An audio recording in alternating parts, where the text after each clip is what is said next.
It's the Michael Patrick Leahy Show, broadcasting live from downtown Nashville. Now, here's Michael Patrick Leahy. And welcome back to the Michael Patrick Leahy Show. Our phone number here, I should say it more than I do, 615-649-8477, 615-649-8477. Love to hear from you. And when you call, tell us your name, where you're from, and tell our producer, Patrick, what your topic is. 615-649-8477. If you want to reach me, I would say probably the best way to do that, other than calling, is you can go to my X account, which is Michael P. Leahy, Michael P. Leahy. You can send a public message, or if I follow you, which I follow most people that follow me. I think I've got, 31,600 followers right now, which is, not bad. You can try to direct message or just send me a regular public message. X, Michael P. Leahy, that's Michael P. Leahy. And by the way, if you want to, you can watch us on YouTube. Just go to YouTube and type in the Michael Patrick Leahy Show. We are live and in living color every day, Monday through Friday, 10 a.m. to 1 p.m. Eastern. That's 9 a.m. to noon Central Time. I had an invitation. I was not able to accept it. I received from our good friend Stephen K. Bannon. It was the War Room Christmas party last night. And what's interesting about this, for years, the War Room has held all parties at what's called the Breitbart Embassy. What is the Breitbart Embassy? As you may recall, the history of this is, and I've written for Breitbart from 2009 on. I worked full time there from 2012 to 2022. We started, of course, the Tennessee Star 2017, so I was doing both of them for a while. Got a little tiring. So I haven't written for Breitbart in about a year and a half or so. But Stephen K. Bannon hired me at Breitbart full-time back in May of 2012. And it was because I was a genealogy buff, and I was the one who demonstrated that Elizabeth Warren has zero zip nada Native American ancestry, none whatsoever. By the way, as an aside, how old is she now? 70, 100? She's like 70. She's 74? I think she's like 74, 75. She apparently, I'm not going to use that. I was going to say something, but that would be inappropriate. She apparently is considering running for president again in 2028. Because, the Democrat Party just needs a new face. And Elizabeth Warren thinks she's that face. Go ahead and knock yourself out, Elizabeth. Anyways, my point on all this is, so Bannon came in. Of course, the great Andrew Breitbart, as you know, passed away unexpectedly of natural causes in April of 2012, like about a month after Steve Bannon came on board.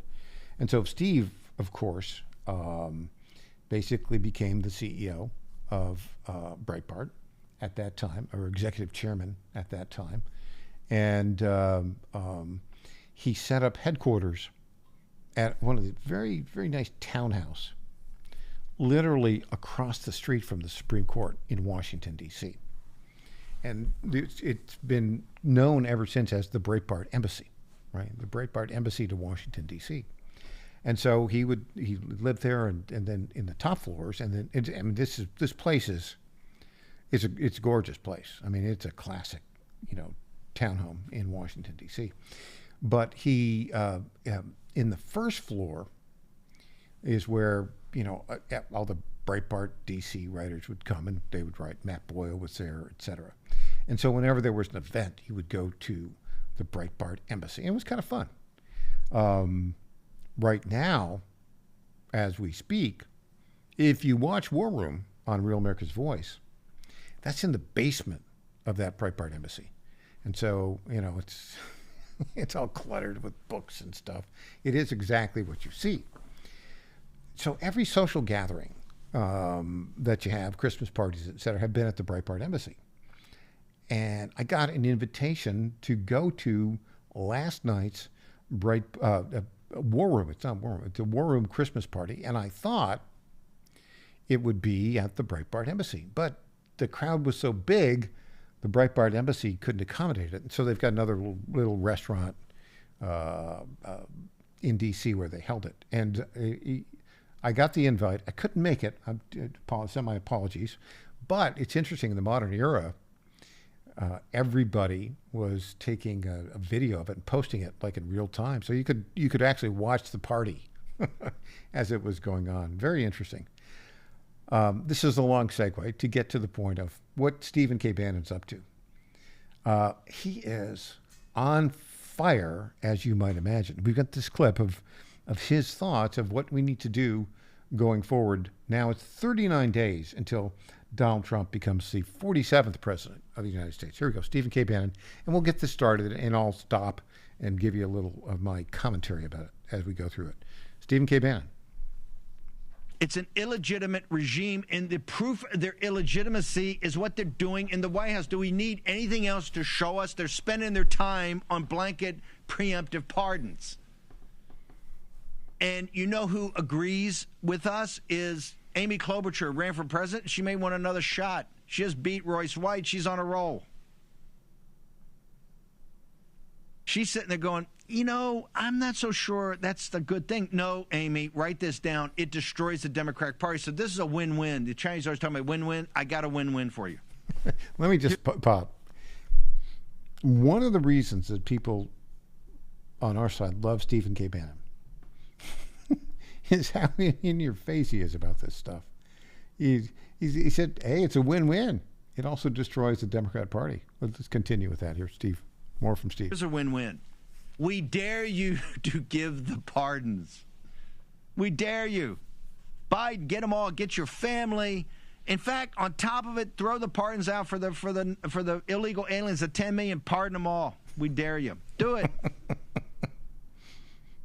Because in the very act of that, the Democrats become the Whigs, the last major party that went away. And let me just stop. The Whigs were a major party from about 1804 to 1850.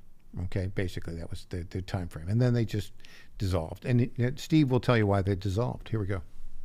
Right before the Civil War. You know who was a Whig? Let me think. Abraham Lincoln, who had kind of thought it through, right? The Whigs were big on internal development and taking money and building bridges and kind of building the country and, believed in manufacturing, all of it. Kind of anti the plantation class, right?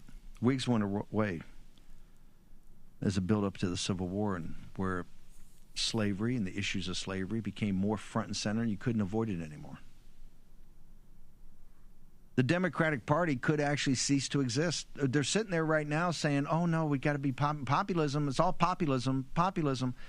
Populism as much is a spiritual force as anything else. And if you don't understand that, what you don't, you just can't glob it on. Oh, let's tax the rich. That's not populism. It's a part of it. It's a part of it. But there's a reason for that. Okay, let me continue on this. Steve is articulating, as he often does, some thoughts that are very significant that not a lot of people are talking about. Where does the Democrat Party go? What do they stand for? You have to stand for something besides grift and power. That's all they stand for. Who is their constituency right now? They don't have any message. But it's not just that they don't have any message. Do they have a bench? They do not. They have this collection of septuagenarians and octogenarians for whom it's long been time to step away from the public arena, i.e. Elizabeth Warren. Who will be their standard bearer in 2028? I'll tell you right now, the only one who's got any enthusiasm out there, she's, a left-wing nut, but she's got enthusiasm, is Alexandria Ocasio-Cortez. Are you going to build a party on what she says? No, you are not. In fact, she could well be the last nominee of the Democratic Party for president ever. Back with more after this. I'm Michael Patrick Leahy.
Hey there, this is Lenny McGill, founder and CEO of the Glock Store. As a proud sponsor of this show, you may have heard Michael Patrick Leahy mention us a few times over the past 4 years. But today, it's me on the radio telling you how pleased we are to be associated with Michael Patrick Leahy and his dedication to the highest levels of professional journalism. Michael Patrick Leahy has been threatened with jail time in bringing the true facts about that Nashville Covenant shooting to his listening audience. Michael Patrick Leahy, you keep doing what you're doing, and we here at the Glock Store will keep sponsoring your show for the good of Nashville and the entire country. And I'm personally inviting all of your listeners to come visit and shoot at the Glock Store. It's where Michael Patrick Leahy learned to shoot a gun for the first time and where he bought his own personal Glock 19. I'm Lenny McGill, founder and CEO of the Glock Store here in Nashville, just minutes from the airports, worth the drive from anywhere, and a proud sponsor of Michael Patrick Leahy and the Tennessee Star Report. My fellow Americans, I was this close, very close, to buying from the lumber yards. These are sick people. But I turned my head at the last second, and I saw a big, beautiful ad for D.T. McCall's. These are highly respected people. If I had not turned my head at the last second, I would have been ripped off at some lumber yard for $200 in hidden charges, and D.T. McCall and Sons are never going to do that. They'd never do that to you. These are great people. I've known them for a long time. They have great deals, and I just have to say, nobody knows deals like I do. D.T. McCall & Sons has locations in Lebanon, Carthage, Lafayette, Cookeville, and Franklin, and they have been family-owned in Middle Tennessee for over 100 years. These are tremendous people. D.T. McCall & Sons. Check out one of their stores today. Impersonator not endorsed by Donald Trump. Welcome back to the Michael Patrick Leahy Show. Now, here's Michael Patrick Leahy. Well, we have just 39 more days of the Biden maladministration. And I think they're doing everything they possibly can to screw things up between now and January 20th at noon when Donald Trump becomes the 47th president. We have 39 days. We got 20 days in December and 19 full days in January. And then, boom, there's literally a new sheriff in town. I can't wait. But meanwhile, all the outgoing Democrats are trying to jam through a bunch of terrible stuff. Our own Senator Bill Hagerty has caught on to what outgoing Senator from Ohio, Democrat Sherrod Brown's trying to do with an SEC nomination. We have that clip right now. We'll play it. Here we go. Clip 21. Let me explain what just happened here. I just walked out of a Senate Banking Committee meeting where Chairman Sherrod Brown tried a ruse trick where he brought in two new members of the committee, Schiff and Kim. Just added them in the dark of night last night. They've never met nor vetted the candidates that he brought forward. The candidate that he wanted to jam through, Caroline Crenshaw, the most anti-crypto, anti-markets, pro-ESG candidate they could possibly put forward. There's no way she'd withstand proper vetting. This is a backroom deal that Sherrod Brown, in his last move as chair of the Senate Banking Committee, is trying to jam through. I let my Democrat colleagues know I will have no sympathy on their complaints about our vetting process in the coming Congress, because we at least want to vet our people. They're trying to slide this person through without proper vetting. This has got to stop. This is why the American people voted for Donald Trump, for a Senate majority here, and for a majority in the House. Okay, so do you see what Senator Hagerty's doing there? I like that. So this is, you see our senators, well, first he's calling them out, number one, and they're trying to slip through this, they're trying to, the people said we don't want the Biden game plan, and we don't want people who think like Biden. And here the outgoing Sherrod Brown is trying to slip in an anti-crypto commissioner on the SEC. May succeed. I don't know. We didn't get the bottom line on that. But what I liked about what Senator Hagerty was doing there is, you see that? You can't on radio. You can't see it, but you could see it on our YouTube channel. So this was filmed just this morning in one of the hallways in Washington D.C. in the United States Senate, and it's basically like a moving camera, moving backwards as Senator Hagerty is speaking and walking forward.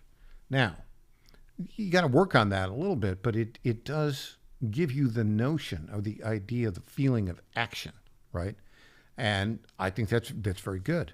The particular nominee may or may not make it through the confirmation process as they slip them in the SEC. That would be bad. But what's the key point they're making right there? Don't mess with us, Democrats. We see what you're doing. We know what you're doing. Don't give us any excuses for not confirming Pete Hegseth, for not confirming Kash Patel. I thought that was very well done. Okay, so our theme here in this segment is simply, what are they trying to jam through in the last 39 days? It's a bunch of awful stuff. We've got this. Did you see this? I'm gonna pull a last minute change on our producer Patrick here, who is preparing for something else. But I would like us to play clip 1, which is on this theme of what they're trying to jam through. This is Corinne Jean-Pierre. We got it. Look, I have to say this. We have the best producer in all of radio. Patrick does a fantastic job as I twist and turn and change what we're going to do on the program on a drop it on a dime. But back to this point here, Corinne Jean-Pierre, mercifully, can you imagine what is she going to do on January 20, the afternoon of January 20th, 2025? Will she be employable? I don't think so. But anyways. They announced more money for Ukraine. They're just trying to create World War III. Here we go. Clip 1, Corinne Jean-Pierre. The United States and G7 are now making good on that commitment. Together, we will leverage income earned from frozen Russian sovereign assets to provide a total of $50 billion of extraordinary revenue acceleration, ERA loans, to Ukraine. This will lend vital support to the people of Ukraine as they defend their country, and it also makes clear aggressors and tyrants will be responsible for the damage they cause. Okay, so again, they're trying to jam all this awful stuff through. They're trying to get everything they possibly can out the door in the next 39 days, as if we haven't given Ukraine enough money, as if there isn't enough grifting billion-dollar, spare change floating around in Ukraine right now. Now another $50 billion in the last 39 days. What could possibly go wrong? Well, a lot.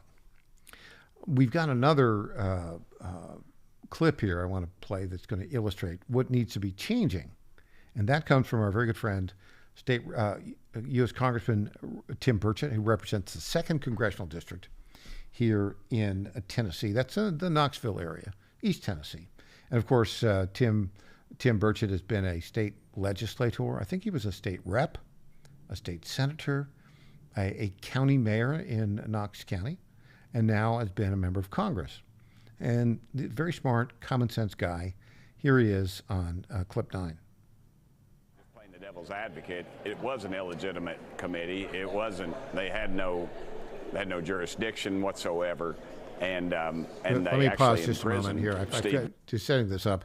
He's talking about the January 6th committee, the one that basically engineered a contempt of Congress conviction of Steve K. Bannon and also Peter Navarro, both of whom spent 4 months in a federal prison. They're both out. And now Stephen K. Bannon is en fuego, on fire at the War Room. And Peter Navarro is a senior counselor on trade to incoming President Donald Trump. Okay, let's continue with this. Whatsoever. And they actually imprisoned Steve Bannon, if you remember, for failing to show up. So, this thing is bogus.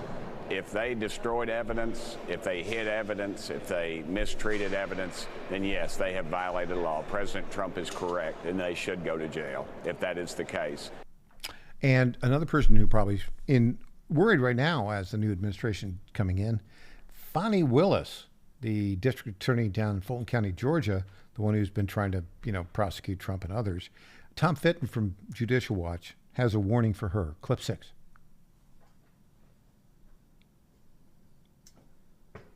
Well, Fani Willis just confessed to having records of her communications with the January 6th Pelosi operation, the Get Trump operation. She only confessed to this yesterday thanks to a Judicial Watch lawsuit.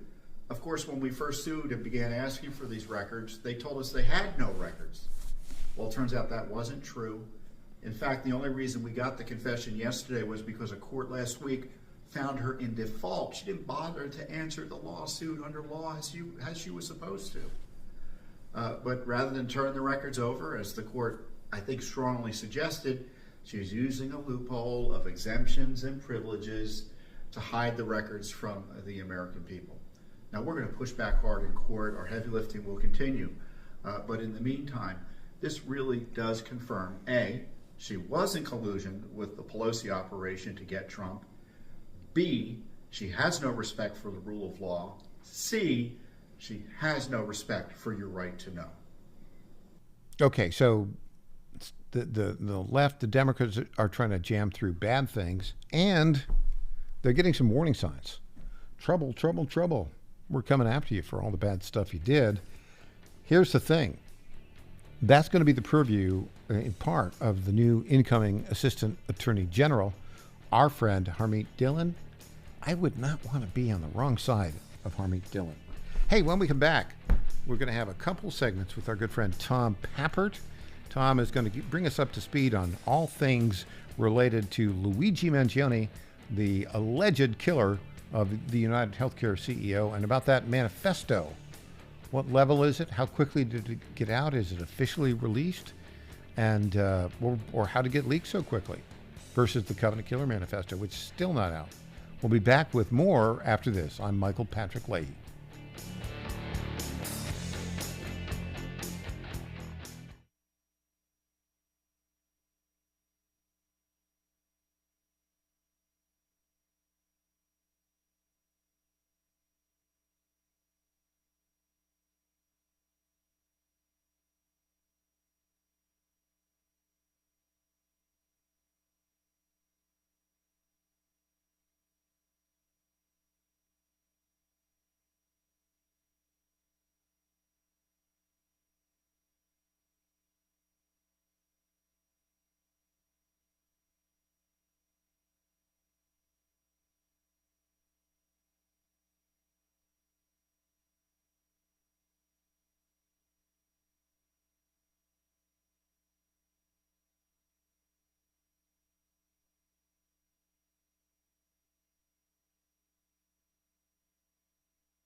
Welcome back to the Michael Patrick Leahy Show.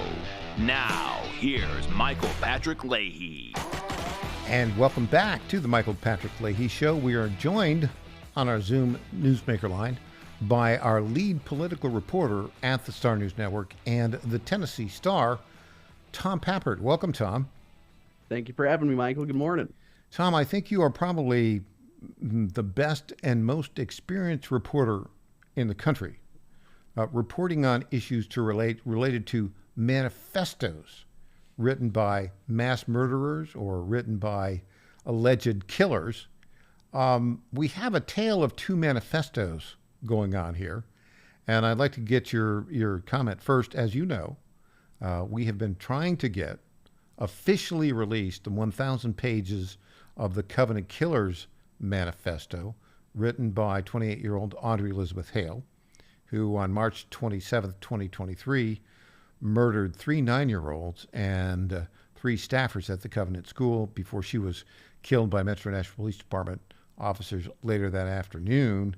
We've been in court, in both federal court and in state courts, seeking to secure those 1,000 pages. We obtained legally 90 of those pages, which we published back in September, but there's still, 920 pages that haven't been released. Meanwhile, just to tell us a little bit about this, what we know about the so-called manifesto that, according to the Altoona, Pennsylvania Police Department, was in the backpack of the alleged killer of the United Healthcare CEO, the alleged killer, 26-year-old Luigi Mangione, who was arrested at a McDonald's in Altoona, Pennsylvania. Tell us what we know about that, quote, manifesto. Well, Michael, what's interesting about this is the actual verifiable facts don't go very far beyond what you just said. We know that there was a 3-page manifesto. They've changed the term for this. Police have 2 or 3 times. The most recent statement or characteristic I've seen is a statement of responsibility is what they're calling this 3-page document. But it was supposedly, possibly published yesterday. Hold on. Who's calling it a statement of responsibility? That is the New York Police Department this morning is the new term for this manifesto, this 3-page document, a statement of responsibility. Okay, so to me, this looks like PR spin. A statement of responsibility. My understanding is that, and nobody has seen the actual writing, right? This is 3 pages, handwritten, allegedly by Luigi Mangione, that was discovered in his backpack. We haven't seen a chain of custody. We haven't seen an inventory list that would have been compiled by the Altoona Police Department. A document that appears to be that purports to be a transcription of that written document has been released by several sources. But that is not a document. That's just, a transcription. Was apparently leaked. We don't know by whom. The transcription was leaked and is out there.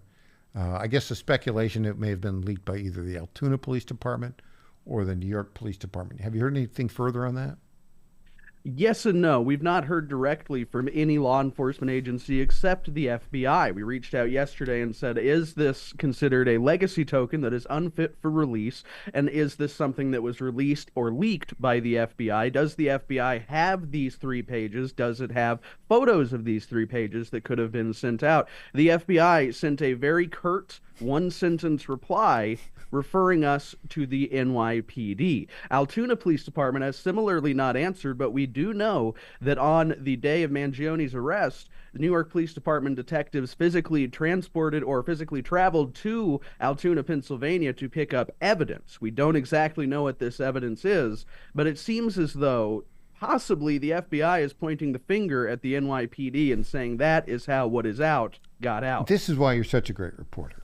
I didn't know that. That's a breaking news from the. When did they give us that information? Was that this morning? That was yesterday, about 3 minutes before we went to print on that, and so we did make it into our article up at PennsylvaniaDailyStar.com and at the TennesseeStar.com, TennesseeStar.com, same article. Okay, so what we know is that there's a report that there's the 3 pages handwritten by Luigi Mangione, who's under arrest, was first arrested on firearms and counterfeit forgery charges in Pennsylvania, is in a jail right now in Altoona, Pennsylvania, and has hired an attorney, a criminal defense attorney in Altoona, Pennsylvania, a guy by the name of Thomas Dickey, and they are fighting extradition to New York City, right? This is what we have. Do you have any information or any inclination as to when the New York Police Department detective went to Altoona, Pennsylvania to secure evidence? Do you believe... That was on Monday. That was as police held their press conference with New York Mayor Eric Adams, the chief of police there in New York, and the chief detective. It was the new NYPD chief detective who confirmed that he had a detective en route to Altoona, Pennsylvania, would have probably arrived Monday evening. So there will be, obviously, a chain of custody here. The first step in that chain of custody would be a listing of inventory of what's in that backpack when the guy was arrested on Monday. In that backpack that an Altoona Police Department officer will have signed. Then that 3 pages, I'm sure they have images of it. What we think is that the actual 3 pages were part of the evidence transferred to this New York Police Department officer. Is that right? Is that what we think? That seems likely to me, that either images of the 3 pages or again, the physical 3 pages themselves. We do know that at least at Monday, when they held their press conference in the mid-afternoon, New York Police Department claimed they had yet to see the 3 pages, even images of the 3 pages. Now, I would add one thing, and that is Altoona Police Department has already indicated they are unwilling to release information to the media. They said either late last night or very early this morning that they will not be releasing the body-worn camera footage from Mangione's arrest. That's despite, I assume, multiple right-to-know requests, including one filed by us at the Tennessee Star. Yeah. So the other part about this is it would either an image of this, quote, manifesto or the actual 3 pages themselves have been transferred to New York Police Department. And the New York Police Department has come up with this name for what's included in this, quote, manifesto. They're calling it now a statement of responsibility. Okay. I read the 262 words transcribed that another a former Intercept reporter put out. I don't know if you read that, if a statement of responsibility is exactly descriptive. You read it. What's your thought on that? I think that a statement of responsibility is too narrow. Maybe manifesto is too generous of a word, but he certainly states, or whoever the author is, seems to state why they wanted to kill an insurance executive. And that, to me, is more than a statement of responsibility. A statement of responsibility is saying, I did it, signed, name here. This is an explanation and a hint that there is a greater, I honestly think that there may be more written materials out there, because it seems to hint toward a greater written repertoire. We also now know from Altoona Police Department that there exist other notes allegedly written by Mangione that were found alongside this manifesto / statement of responsibility that we know nothing about and have not been leaked. Yeah, and some of the things that they said were highly political in this 262 words, right? Oh, yes. No, I mean, it was very, the statements used by NYPD before they had seen it, I imagine, were anti-corporate and anti-insurance industry. But when you read it, it really comes across as almost political ramblings of somebody who was personally affected by the insurance industry. And I don't see how you could come away from that without seeing a definite political and sociological reason for what he did. Then, of course, when we see him being perp walked into the police station, what did he say? He said, "This is totally disrespectful to the people's intelligence. It's lived experience." I mean, he's just shouting out kind of left-wing jargon words that nobody knows what they mean, but that's the first thing this guy thinks to say as he goes before a camera. Yeah, the other thing to say is there's been a lot of misreporting on it. Somebody had reported it was 262 pages. No, it's 3 pages. And if, again, we literally, this report, this transcription, we haven't verified. But I'll just read a little bit of the unverified, quote, manifesto, the transcription that this fellow Ken Klippenstein put up. Quote, "To the feds, I'll keep this short because I do respect what you do for our country. To save you a lengthy investigation, I state plainly that I wasn't working with anyone. This was fairly trivial, some elementary social engineering, basic CAD, a lot of patience. The spiral notebook, if present, has some straggling notes and to-do list that illuminates the gist of it." And then he goes into a reminder, the U.S. has the #1 most expensive healthcare system in the world, yet we rank roughly 42 in life expectancy. United is the, and then it's indecipherable, largest company in the U.S. by market cap, behind only Apple, Google, and Walmart. I think he probably would be 4th or 5th. Again, it's indecipherable. This is a transcript. There's a written element there. Then he goes on to say something along the lines of, obviously the problem is more complex. I do not pretend to be the most qualified person to lay out the full argument. Many have illuminated the corruption and greed. It is not an issue of awareness at this point, but clearly power games at play. Nowhere, here's what he says, actually. Frankly, these parasites, I do apologize for any strife of trauma, but it had to be done. Frankly, these parasites simply had it coming. That was the part that I was getting at. That's not exactly a confession of, I killed the guy. No, and he didn't use the guy's name. And I do wonder, again, I don't think there's a 262-page document. I think you're correct. That was misreporting. People misunderstood the 262 word count on these 3 pages. But there is parts in that where he says other people have already enumerated the issues, and he mentions 2 authors. And from my understanding, these authors have yet to be identified, which, I mean, the guy thinks he's an academic, I guess. He puts these people's names in there like they're celebrities. And more. Correct. And I wonder, though, if there might be on his laptop or buried elsewhere in this notebook an explanation of what these names represent. But regardless, as I said earlier, I think a statement of responsibility would be like a confession, as you just said. It would be, this is not a confession. Name here, committed horrible act on this day. This is my signed confession. Right. And that would be that. This ascribes motive.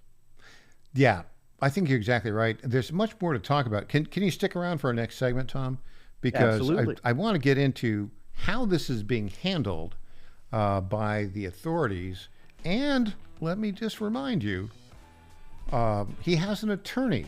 Thomas Dickey's been hired as his attorney. And there is, in the United States, a presumption of innocence. So innocent until proven guilty. Well, more with this with Tom Pappert when we get back. I'm Michael Patrick Leahy.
Welcome back to the Michael Patrick Leahy Show.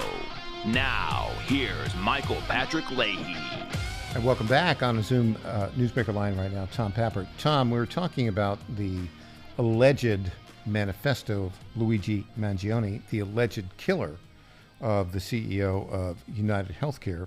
I asked our friendly artificial intelligence service, Grok 2, part of X, formerly Twitter, this question: who were Rosenthal and Moore referenced in the manifesto of Luigi Mangione? In the manifesto, here's the answer. In the manifesto attributed to Luigi Mangione, the references to Rosenthal and Moore are likely pointing to notable critics of the U.S. healthcare systems. Rosenthal is most likely Elizabeth Rosenthal, former New York Times reporter and author of An American Sickness, How Healthcare Became Big Business and How You Can Take It Back. It's a critique of the profit-driven aspects of American healthcare. Moore refers to, wait for it, Michael Moore, documentary filmmaker, according to Grok 2, whose work includes Sicko from 2007. Of course, now Michael Moore pointed to the Cuban healthcare system as an example of excellence. So obviously, he doesn't know what he's talking about when it comes to that. Your thoughts on where all this goes? Because the whole thing is troubling to me in this respect. I think there's a lot more to this story than we know right now. Your thoughts, Tom Pappert? Oh, Tom, your mic is muted.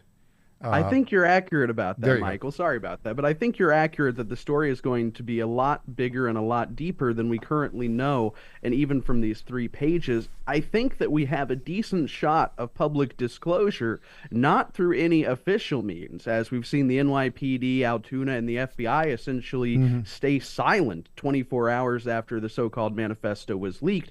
But it seems to me the morale at the NYPD is very low right now. They've been dealing with 4 years of unspeakable degradation under Eric Adams and more specifically Joe Biden and Kamala Harris. And so I have a hunch that in my mind, what happened is the second this document was delivered to somebody with an NYPD badge, it set off a timer to the first leak. And I think as the department gets more information, as the department gets more documents or even photos of documents, we're going to get more and more information released because it's simply a department that does not have a lot of respect for authority.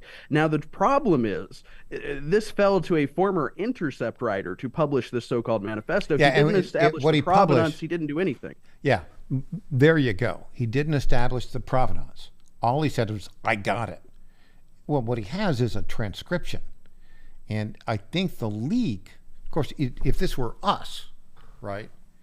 And he just created it from scratch. I mean, he could have typed that up. There's not even an image of. Or did somebody type it up and then send it to him? I mean, we really don't know. Was it the person who saw the pages, sat on their iPhone and typed it out? And I mean, there is such it's almost irresponsible, and it boggles the mind that a formerly mainstream journalist would do this, because even us at the wee little Tennessee Star, we know that you have to establish provenance. Otherwise, nobody is going to assume you've got what you claim you've got. See, this is the trouble. He didn't establish provenance of it, and he just put out the text. And you're right. I mean, if this came from if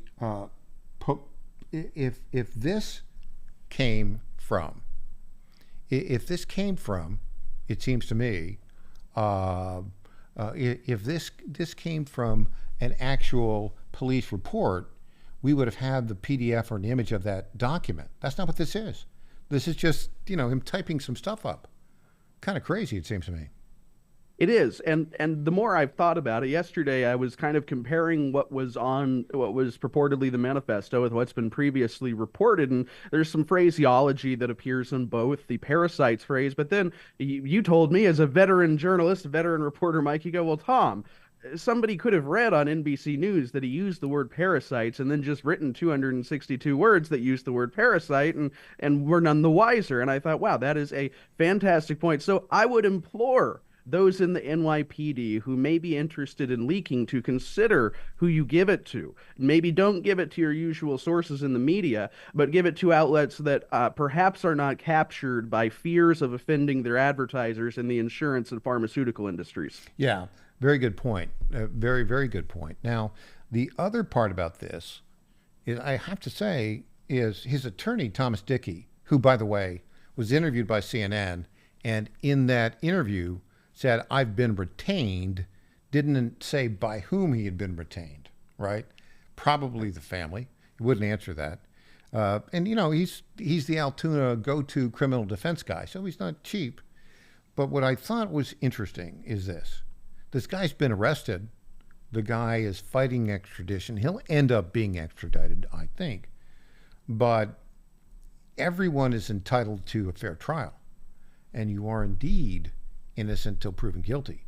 Now, look, there's tons of evidence out there that suggests this is the guy.